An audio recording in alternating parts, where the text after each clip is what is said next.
Salut à toutes, salut à tous et bienvenue dans cette nouvelle vidéo sur la chaîne C'est mon avis. On se retrouve aujourd'hui pour un déballage de produits. Et le téléphone, je l'ai mis de côté parce que si je le mets droit, regardez, on a un reflet parce que dans le nouveau setup, comme on dit dans le langage 2024, eh bien, je suis en train de, voilà, de peaufiner, ça c'est pas très 2024, de peaufiner mon éclairage et comme vous le voyez, le spot que j'ai mis ici fait de vilains reflets, il faut vraiment que je trouve une solution. On va enlever le plastique dans un instant de toute manière de ce King Kong ES. Voilà, on avait déjà testé et déballé sur la chaîne le King Kong X. Donc tout ça, c'est la marque Cubot, je sais toujours pas comment on prononce cette marque, qui nous a aussi envoyé l'excellent Max 5, qui est un smartphone pour le jeu, et que je vous conseille d'aller voir parce que c'est un excellent rapport qualité-prix, le Max 5. Je vais enlever le plastique tout de suite en vous parlant parce que comme ça on n'aura plus le reflet. Et donc, après le Max 5 et le King Kong X, eh bien, cette gentille marque Cubot, et bon, on a toujours autant de reflets, nous a envoyé le King Kong ES. Donc, c'est un smartphone renforcé, comme vous pouvez le voir, le deviner sur la boîte. Et c'est quasiment tout ce que je sais à propos de ce téléphone. Je ne sais pas grand-chose, parce que malheureusement, le terme King Kong sur Google, ça tombe toujours quasiment sur le film, sur l'espèce de gorille géant fantasmagorique. Et en plus, quand on met ES, ça nous propulse sur le site de Cubot espagnol. Donc j'ai vraiment aucune info sur ce smartphone. Ils m'ont envoyé ça, c'est très gentil.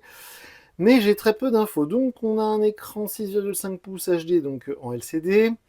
Un capteur principal 48 mégapixels, un capteur pour les selfies 16 mégapixels, le processeur, apparemment, ça va être du Unisoc T606. Évidemment, c'est du l'USB type C, du merci.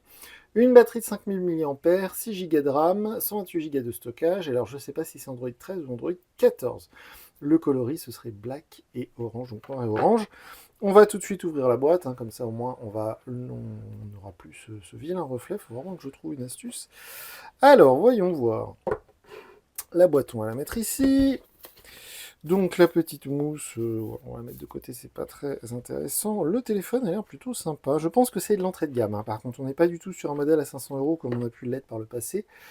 Je pense qu'on est sur de l'entrée de gamme. Déjà, le processeur Unisoc T606, c'est pas forcément ce qui se fait de mieux. Donc voilà, je pense que sur les tarifs, on va être vers les 200 euros, pas beaucoup plus. Je sais pas si le téléphone fait 5G, c'est le genre de choses que je vais découvrir en le testant. Alors comme à chaque fois chez Cubot, on nous met un truc en nous expliquant que la batterie ne s'enlève pas. J'ai toujours pas compris, parce que ça fait genre 10 ans qu'on peut plus enlever les batteries, donc je vois pas l'intérêt de nous mettre ça à chaque fois. Par contre, effectivement, ils nous disent merci, c'est plutôt chouette. Alors moi, j'ai découvert cette marque récemment, mais pour vous donner une petite coulisse de nos vidéos YouTube, eh bien, le Max 5 qu'on a reçu, testé, déballé sur la chaîne, je l'ai donné à mon fils de 8 ans qui s'éclate avec pendant les grandes vacances. Et le Max 5, c'est un très bon smartphone. Honnêtement, les perfs, les photos, tout ça, c'est vraiment pas mal.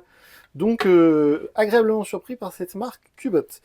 Le petit carton, voilà, on va l'enlever.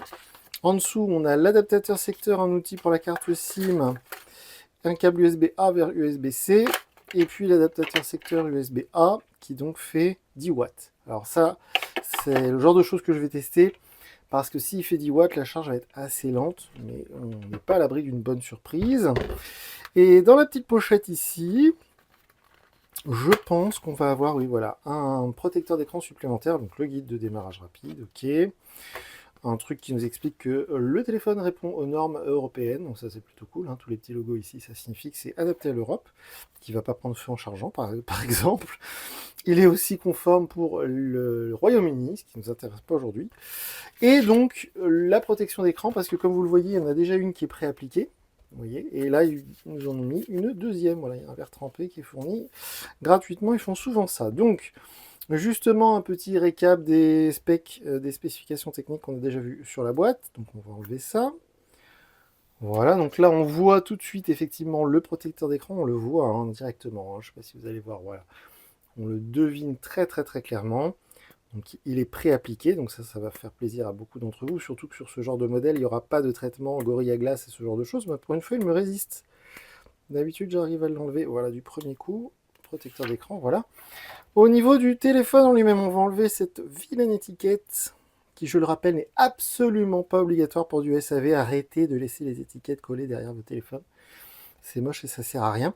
Il y a une espèce d'insert en carbone, en faux carbone, que je trouve plutôt sympa. Donc justement, les mentions légales, donc norme CE et tout et tout. La marque Ubot, ici, on a les 3 capteurs photo. Alors, est-ce qu'il y a vraiment 3 capteurs photo? J'en doute. Je vais tester ça, évidemment. Le capteur principal, on l'a vu, c'est du 48 mégapixels. Peut-être il y a un ultra grand angle ou un macro, je vais voir ça. Encore une fois, j'ai très peu d'infos sur ce téléphone. Le bouton Power, est-ce qu'il fait lecteur d'empreintes? Je vais le découvrir. Les boutons du volume, c'est plutôt joli au niveau de l'objet. Il est assez fin et assez léger. Hein, sur les téléphones renforcés, des fois, on a des gros pavés très très lourds. On a eu, il y a quelques semaines maintenant, le Tank 3S qui faisait genre 600 grammes, vidéoprojecteur et tout et tout. Là, on est sur un téléphone plutôt léger. Le design est assez sympa. Hein.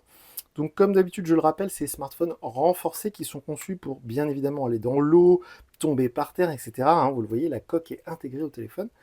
Donc, le port USB-C ici qui est protégé par un petit, voilà, un petit cache avec la petite vis. Le trou pour le micro. Ici, on a même un truc pour une dragonne.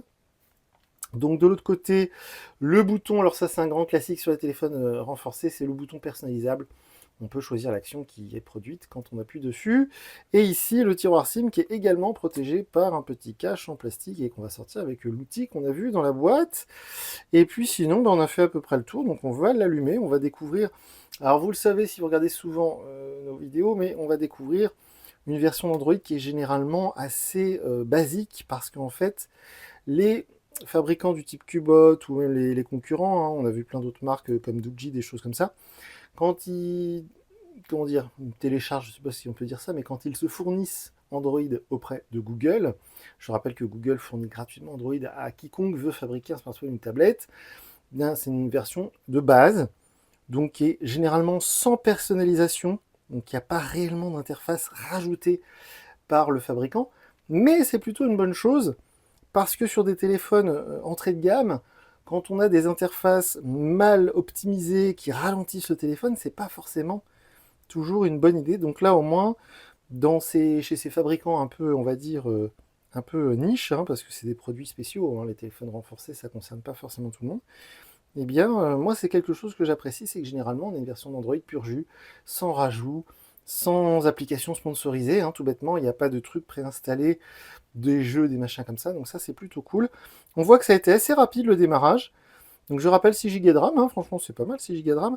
Alors par contre, vous voyez, on est sur l'interface Android à l'ancienne, on va dire, dans le sens où il n'y a pas le tiroir d'application. Bon, ça, évidemment, on va pouvoir le changer tout de suite dans les paramètres, et je vais aller voir dans les paramètres au niveau...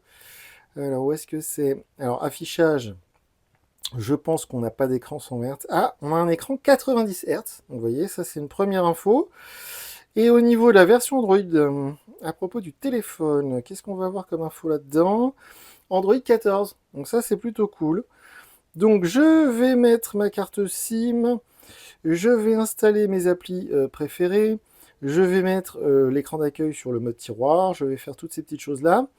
Je vais bien évidemment tester l'autonomie, les performances et les photos. Et d'ici quelques jours, franchement, ça a l'air assez fluide.